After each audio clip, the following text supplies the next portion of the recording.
തിരുവനന്തപുരം ജില്ലയിലെ കാര്യവട്ടം എന്ന പ്രദേശത്ത് സ്ഥിതി ചെയ്യുന്ന പുണ്യപുരാതന ക്ഷേത്രമാണ് ശ്രീ വിയാറ്റ് ചാമുണ്ടേശ്വരി സരസ്വതി ഗണപതി ക്ഷേത്രം. ഒരു ശ്രീകോവിലിൽ തുല്യ പ്രാധാന്യത്തിൽ 3 പ്രധാന ദേവതകളുടെ പ്രതിഷ്ഠയുള്ള കേരളത്തിലെ ഏക ക്ഷേത്രമാണ് ശ്രീ വിയാറ്റ് ചാമുണ്ടേശ്വരി സരസ്വതി ഗണപതി ക്ഷേത്രം. ശക്തിസ്വരൂപിണിയും പരാശക്തിയുമായ ശ്രീ ചാമുണ്ടേശ്വരി ദേവിയും അഗ്നിശുദ്ധിയാർന്ന അറിവിന്റെയും സർവ്വകലകളുടെയും ദേവതയായ ശ്രീ സരസ്വതി ദേവിയും സർവ്വവിഘ്നവിനാശകാരകനായ ശ്രീ വിഘ്നേശ്വര ഭഗവാനും ഒരാലയത്തിൽ സർവാഭീഷ്ട വരദായകരായി പടിഞ്ഞാറഭിമുഖമായി കുടികൊള്ളുന്നു. നാലമ്പലത്തിനു പുറത്തായി ശ്രീ ഭുവനേശ്വരി ദേവിയും ശ്രീ മന്ത്രമൂർത്തിയും കിഴക്ക് ദർശനമായി കുടികൊള്ളുന്നു. 7 നൂറ്റാണ്ടുകൾക്കു മുകളിൽ പഴക്കമുള്ള നാഗർകാവിൽ സന്താന സൗഭാഗ്യമരുളുന്ന നാഗരാജാവ്, നാഗയക്ഷി, നാഗകന്യക എന്നീ ദേവതകൾ കിഴക്കഭിമുഖമായി കുടികൊള്ളുന്നു. 3 പുണ്യശിഖരമുള്ള നാഗർകാവ് ഇവിടത്തെ മാത്രം പ്രത്യേകതയാണ്. പുണ്യപുരാതനമായ ക്ഷേത്രത്തിലെ 24ാം പുനഃപ്രതിഷ്ഠാ വാർഷിക മഹോത്സവം 2026 ഏപ്രിൽ 26, 27, 28 തീയതികളിൽ താന്ത്രികമായ ആചാരാനുഷ്ഠാനങ്ങളോടെ വിശേഷാൽ പൂജകൾ, കലശപൂജകൾ, നാഗരോട്ട്, പൊങ്കാല, അന്നദാനം, ഭജന, വലിയ കുരുതി തുടങ്ങി വിവിധ ആചാരാനുഷ്ഠാനങ്ങളോടുകൂടി നടന്നു.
പ്രകൃതി പുരുഷ ബന്ധമാണ് ക്ഷേത്ര പ്രതിഷ്ഠ എന്ന് പറയുന്നത്.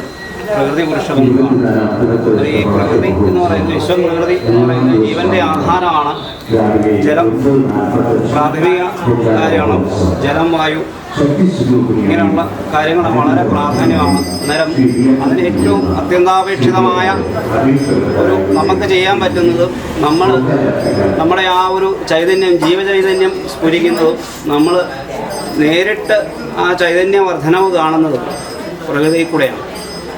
ആ ചൈതന്യത്തിൻ്റെ, ആ നാടിൻ്റെ ആ ഒരു ചൈതന്യവർദ്ധനവിന് നമ്മൾ ആദ്യമേ നമുക്ക് പ്രത്യക്ഷത്തിൽ അറിയാൻ പറ്റുന്ന ആ പ്രകൃതിയുടെ ആ ഒരു ഭംഗി, അല്ലെ ആ പ്രകൃതിയുടെ ആ ഒരു എന്താ പറയുന്നത്, ആ ഒരു മഹനീയതയെ കൂടെയാണ് നമ്മൾ ആ ചൈതന്യവർദ്ധനവ് നമ്മൾ അനുഭവിക്കുന്നത്. അന്നേരം ഇവിടെ ചൈതന്യത്തിൻ്റെ എന്താ പറയുന്നത്, അതുപോലെ ചൈതന്യവർദ്ധനമാണെന്നുള്ളതിൻ്റെ ആദ്യത്തെ ഒരു ഉദാഹരണമാണ് ഇവിടെ പ്രകൃതിയോട് അത്രയും ബന്ധമായിട്ട് നമ്മൾ വൃക്ഷപൂജ എന്ന് പറയുന്നത്. കാരണം അത് നമ്മൾ മുമ്പേ ഞാൻ പറഞ്ഞ പോലെ നമ്മൾ നേരിട്ട് കാണുകയാണ് ആ വർദ്ധനവ് ഇങ്ങനെ കുത്തിപ്പെടുന്നത്. നമ്മൾ നേരിട്ട് ആ ഒരു പ്രദേശത്തിന്, ആ ഒരു നാടിന് തന്നെ വളരെ വളരെ വളരെ ഐശ്വര്യദായകമായിട്ടുള്ള ഒരു കാര്യമാണ്. ശുദ്ധവായു എന്ന് പറയുന്നത് തന്നെ മഹാകാര്യമാണ്, മഹാഭാഗ്യമാണ്.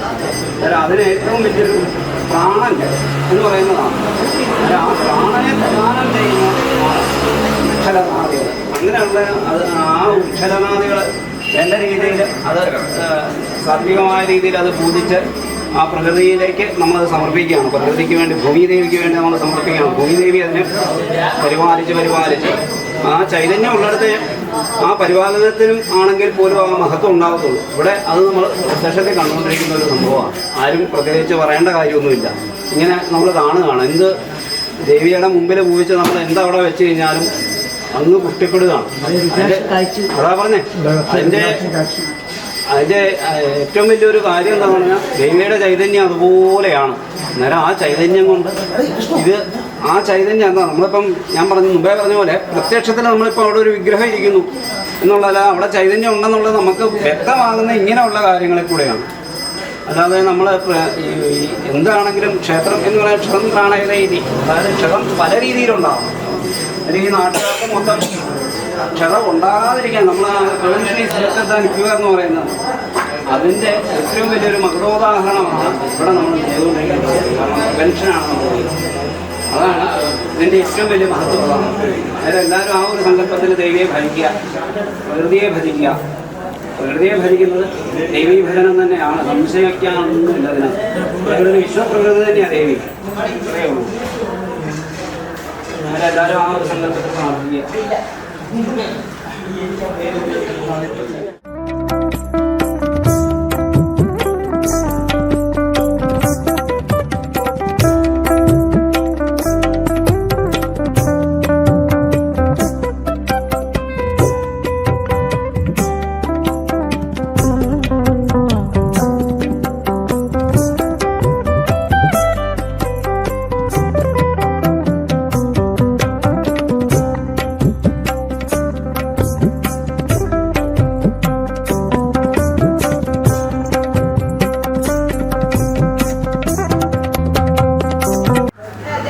ഭഗവതിയുടെ ഈ മഹനീയ എന്താ പറയുന്നത്, ഇത്രയും സാന്നിധ്യമുള്ള ഭഗവതിയുടെ മുമ്പിൽ വിളിച്ച് നട്ടുപിടിപ്പിച്ച ചന്ദനമരമാണ്.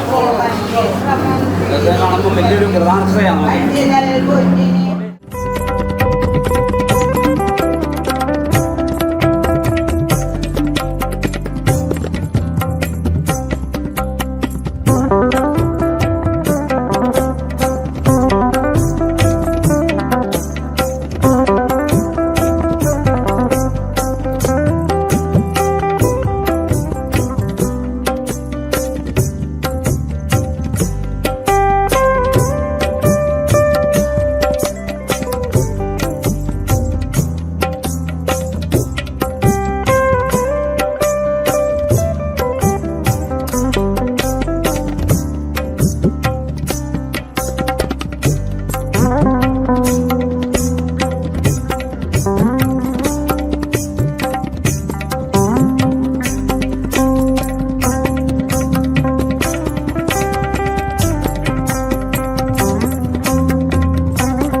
2026 ഏപ്രിൽ മാസം 28-ാം തീയതി ചൊവ്വാഴ്ചയായിരുന്നു പൊങ്കാല മഹോത്സവം.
നമസ്കാരം, ഞാൻ അഡ്വക്കേറ്റ് ഡോക്ടർ ക്രിസ് വേണുഗോപാൽ.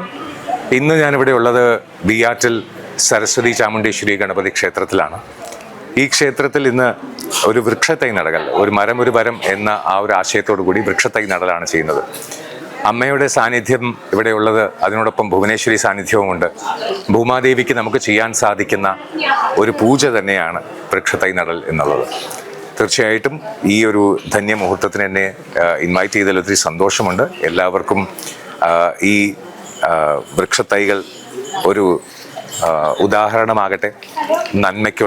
നന്മയുടെ പാതയിൽ മനുഷ്യൻ മറ്റൊരു മനുഷ്യന് നിഴലാവട്ടെ, അവന് ഫലം നൽകാനാവട്ടെ, വൃക്ഷങ്ങളെപ്പോലെ നമുക്ക് വളരാനാവട്ടെ എന്ന് തന്നെ ആശംസിക്കുന്നു. എല്ലാവർക്കും എൻ്റെ ഹൃദയം നിറഞ്ഞ ആശംസകൾ. അമ്മേ നാരായണ, ദേവി നാരായണ, ലക്ഷ്മി നാരായണ, പത്രി നാരായണ. പ്രിയപ്പെട്ട എല്ലാവർക്കും എൻ്റെ നമസ്കാരം. ശ്രീ വിയാറ്റ് ചാമുണ്ടേശ്വരി സരസ്വതി ഗണപതി ക്ഷേത്രം 24ാം പുനഃപ്രതിഷ്ഠ വാർഷികത്തോടനുബന്ധിച്ച് നടത്തുന്ന നമ്മുടെ വൃക്ഷപൂജ, അതിൽ സാറ് നമ്മുടെ ചീഫ് ഗസ്റ്റാണ്. സാറിൻ്റെ പേര് പോലും പറയേണ്ട ആവശ്യമില്ല, എല്ലാവർക്കും അറിയാം.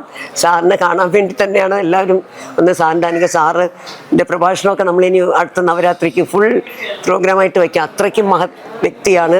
എന്തൊരു മഹാനുഭാവലും. അവിടേക്ക് വന്ദനം, അതാണ് എനിക്ക് പറയാനുള്ളത്. പിന്നെ മരം ഒരു വരം, അത് ഞങ്ങളുടെ വിയാറ്റ് നാഗർകാവിൽ 63 ഔഷധ സസ്യങ്ങൾ botany department Kariavattom Gangaprasad sir വരുന്നുണ്ട്. ഡോക്ടർ ഗംഗപ്രസാദ് സാർ ഐഡൻറ്റിഫൈ ചെയ്ത് ലിസ്റ്റ് ചെയ്ത് നമുക്കൊന്ന് അപൂർവ എക്സ്റ്റിങ്ക്റ്റായ ട്രാവൻകൂർ ഡാൽബറിയ ട്രാവൻകൂറിക്ക് വരെ ഇവിടെ ഉണ്ട്. അപ്പോൾ അത് പ്രൊമോട്ട് ചെയ്യാനും നമുക്ക് കുറേ ലിമിറ്റേഷനുള്ള അമ്പലമാണ്, സ്ഥലപരിമിതി ഉണ്ട്. എന്നാലും നമ്മൾ ആ ഒരു വരുന്ന തലമുറയ്ക്ക് കൊടുക്കാൻ പറ്റുന്ന ഒരു വരമാണ് വൃക്ഷങ്ങൾ. അത് സംരക്ഷിച്ച് എല്ലാവരും പ്രാണൻ അല്ലേ, ഒരു കാവെന്ന് പറഞ്ഞ ഒരു നാടിൻ്റെ അല്ലെങ്കിൽ ഒരു ദേശത്തിൻ്റെ എന്താ പറയുക ശ്വാസകോശം അല്ലെങ്കിൽ ഓക്സിജൻ എന്ന് പറയാം. അപ്പോൾ അതിന് നമ്മളെല്ലാവരും, ഞങ്ങളിവിടെ ഒരു ജ്യോതിർഗമയ എന്ന് പറഞ്ഞ കുട്ടികൾക്ക് വേണ്ടി പരിപാടി നവരാത്രിക്ക് തുളസി തൈ പൂജ നൽകുകയും അത് ഓരോ കുട്ടികളും 10 തൈ അടുത്ത പ്രാവശ്യം നവരാത്രിക്ക് തരണം. അങ്ങനെ ഒരു തുളസി വനം എല്ലാ വീട്ടിലും വേണം എന്നുള്ള ആഗ്രഹത്തോടുകൂടിയൊക്കെ ചെയ്യുന്നുണ്ട്. അപ്പോൾ എല്ലാവരും ഈ കൺസെപ്റ്റ് എന്ന് വെച്ചാൽ മരങ്ങളില്ലെങ്കിൽ മനുഷ്യന് ജീവിതമില്ല, തിരിച്ച് മനുഷ്യരിലും മരങ്ങൾക്ക് ജീവിക്കാം. അവർ തരുന്ന ഭക്ഷണം, അവർ തരുന്ന ഓക്സിജൻ നമ്മുടെ ജീവിതത്തിൽ ഇപ്പം നമ്മുടെ ഫർണിച്ചറാവട്ടെ എന്താവട്ടെ, മരങ്ങളില്ലാതെ മനുഷ്യ ജീവിതം അസാധ്യം. ഈ സന്ദേശം നമ്മൾ ഉൾക്കൊണ്ട് മരത്തെ സംരക്ഷിക്കുക. ഒരു മരം മുറിക്കുകയാണെങ്കിൽ പ്രായശ്ചിത്തമായിട്ട് 2 നടുക. എല്ലാവരും ഒരു കുട്ടി ഈ പൂജ നമുക്ക് സ്വയം ചെയ്യാവുന്നതാണ്. ആരുടെയും സഹായം ഇല്ലാതെ ഒരു തൈ നട്ട് വളർത്തി അതൊരു കുഞ്ഞിനെ വളർത്തും പോലെയാണ്. 10 സൽപുത്രന്മാർക്ക്, അത് ഏതിലാണ് വരുന്നത് സാർ? 10 സൽപുത്രന്മാർക്ക് സമമാണ് ഒരു വൃക്ഷം നട്ട് പരിപാലിക്കുന്നത്. ഞാൻ മറന്നു ഏതോ നമ്മുടെ ഉപനിഷത്തിലുള്ളതാണ്.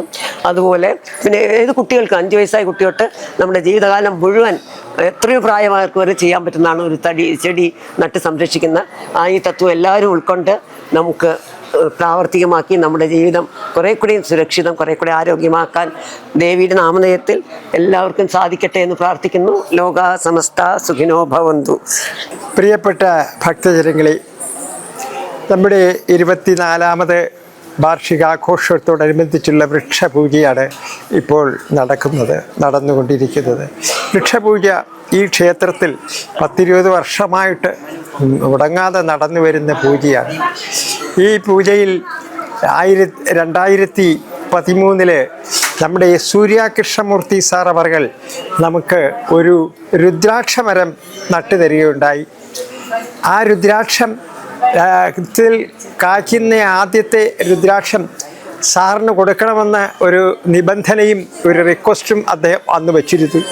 2023 നിറച്ച് രുദ്രാക്ഷം അതിൽ കായ്ക്കുകയും ആ രുദ്രാക്ഷം നമ്മൾ പൂജിച്ച് സൂര്യാകൃഷ്ണമൂർത്തി സാർ അവർകൾ ഇവിടെ വന്ന് അത് കൈക്കൊണ്ട് അദ്ദേഹത്തിൻ്റെ പൂജാമുറിയിൽ വച്ചിട്ടുള്ള വിവരവും ഞാനിവിടെ പറയുന്നു.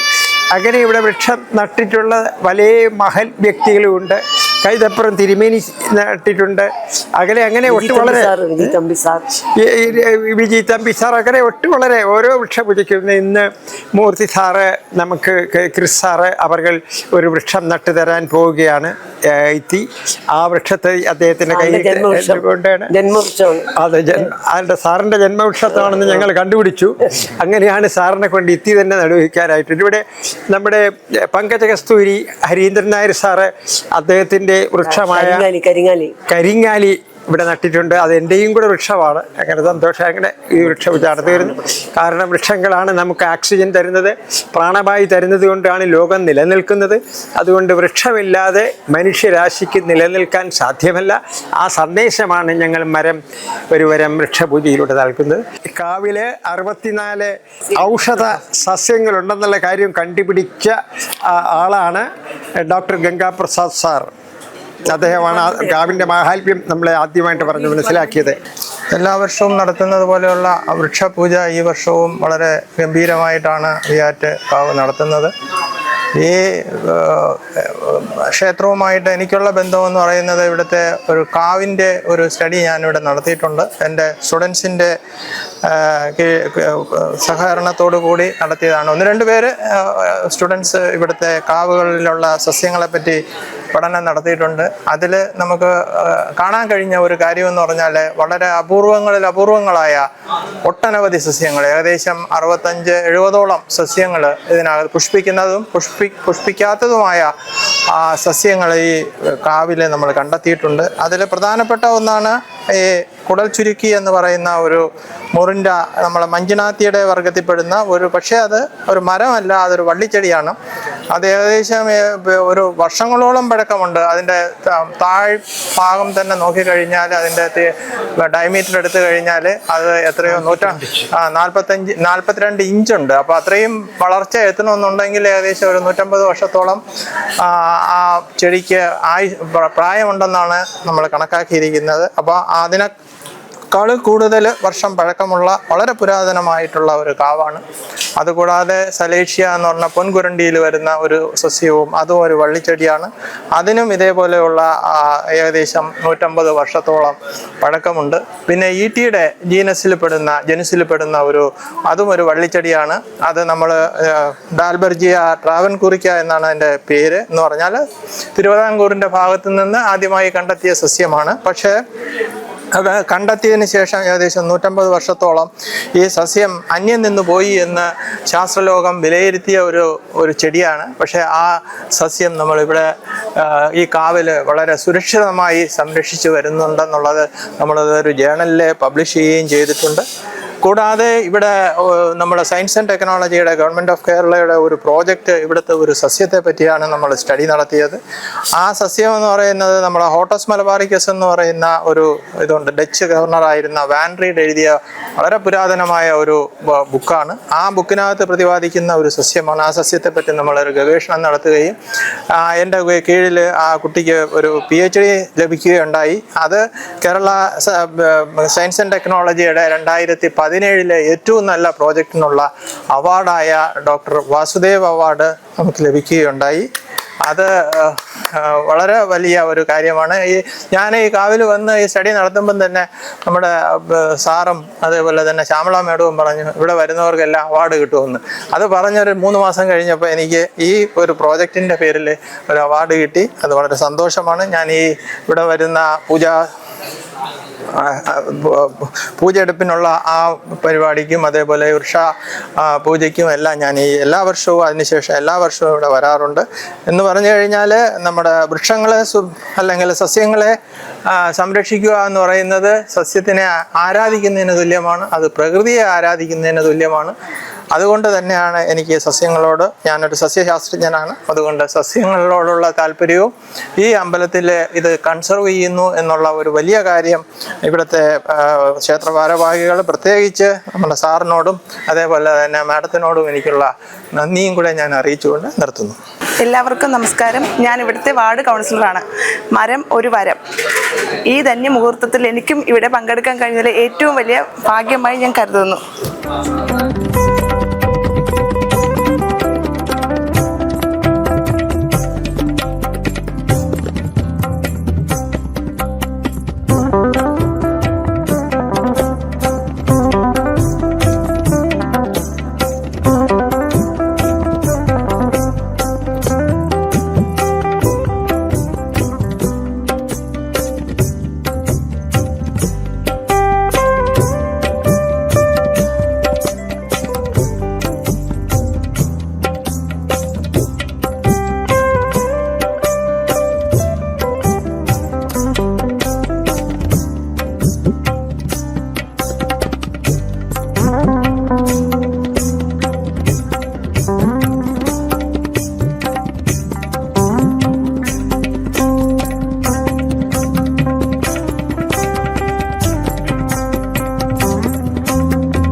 വിയാറ്റ് ചാമുണ്ടേശ്വരി സരസ്വതി ഗണപതി ഭഗവാന് ഞങ്ങളുടെ അനന്തകോടി പ്രണാമം.